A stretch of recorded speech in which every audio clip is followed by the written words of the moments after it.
La estrategia que como equipo facilitador encontramos fue abordar la teoría para que las personas supieran el componente histórico, el componente ritual, el componente de la práctica cultural como tal, como se da en territorio, para desde allí empezar a leer las planimetrías. Se les enseñó a leer planimetrías y desde la planimetría y desde el concepto empezar a volverlo corporal.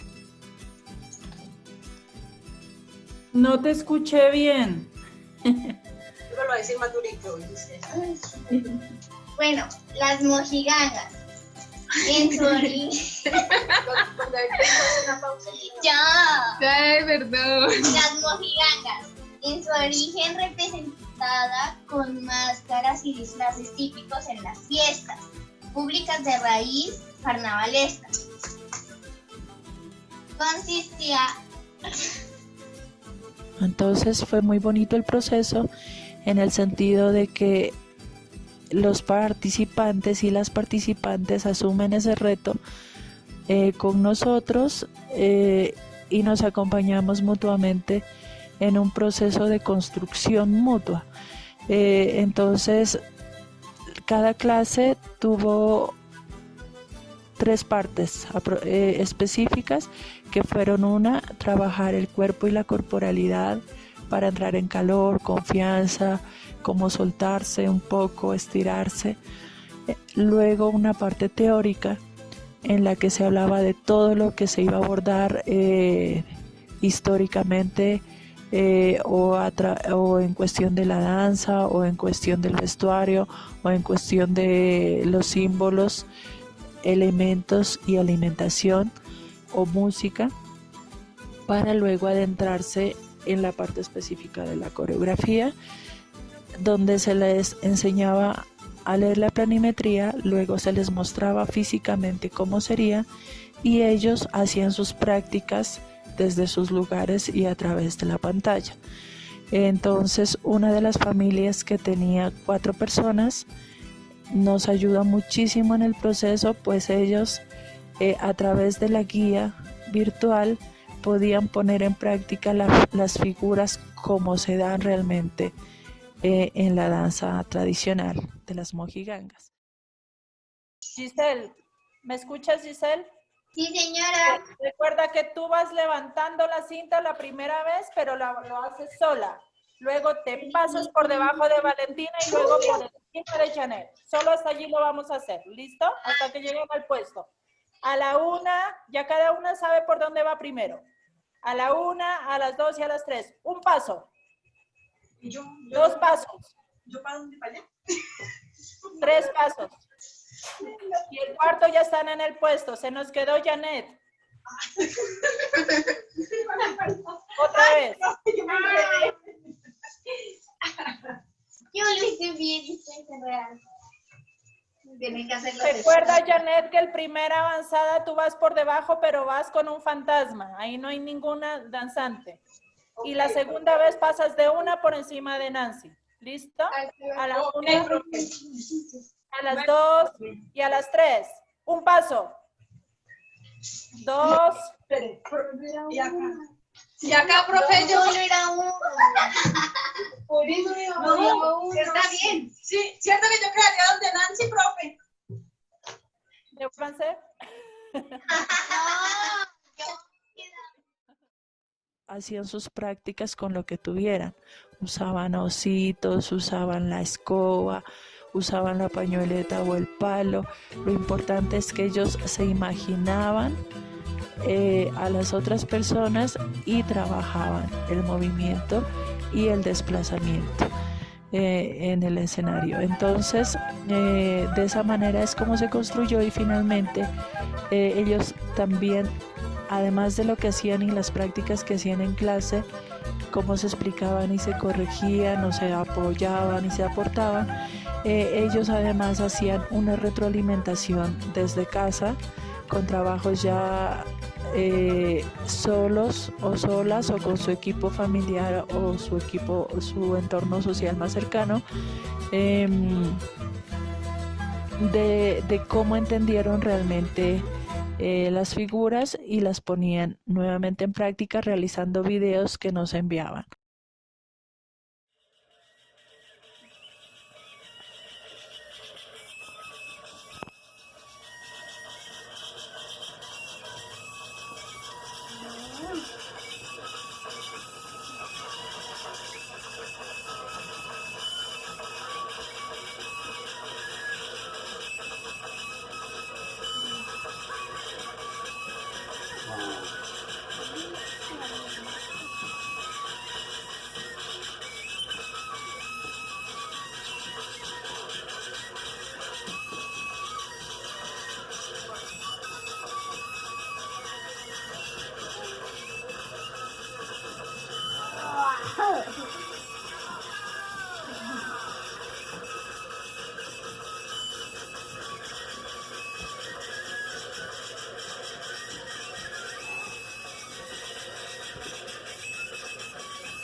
Me preocupa.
La salida.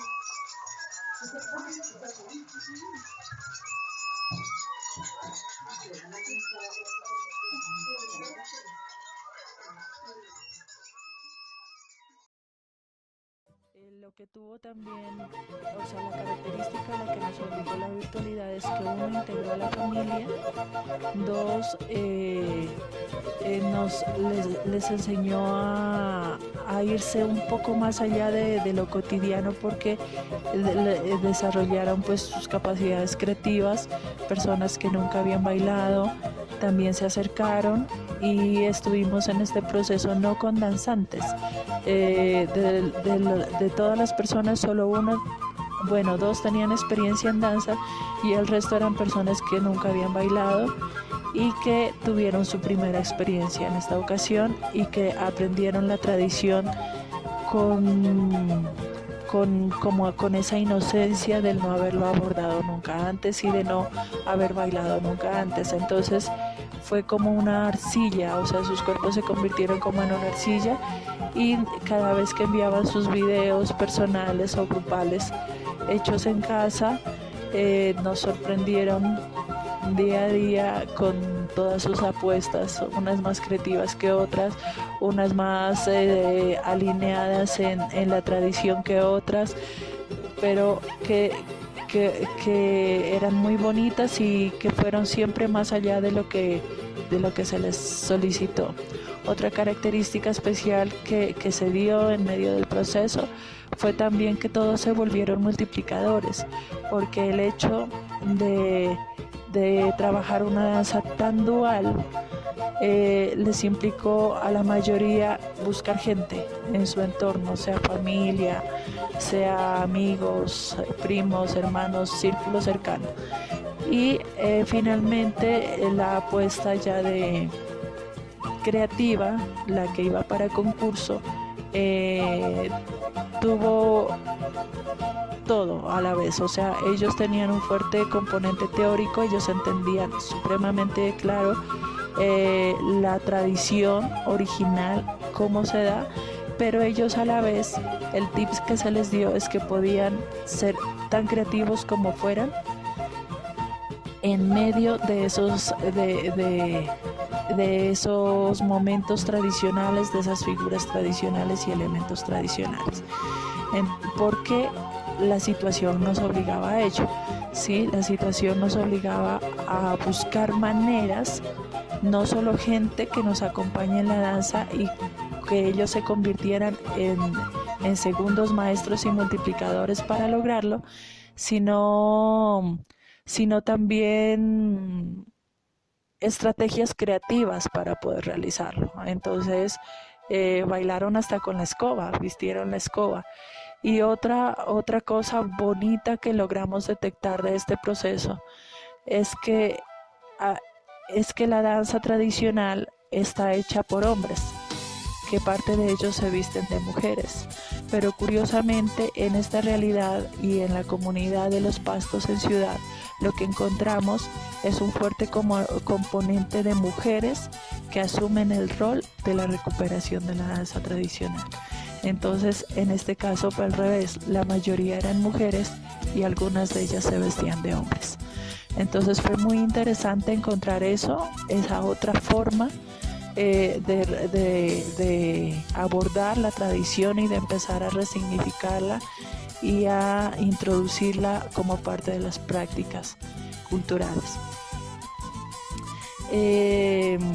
Finalmente, pues el resultado ya creativo tuvo ese tip, el único tip que les dimos, tal vez además de eso, es que justamente tenían la oportunidad de irse mucho más allá, de la dualidad, de irse más allá de la forma tradicional para que pudiera ser posible.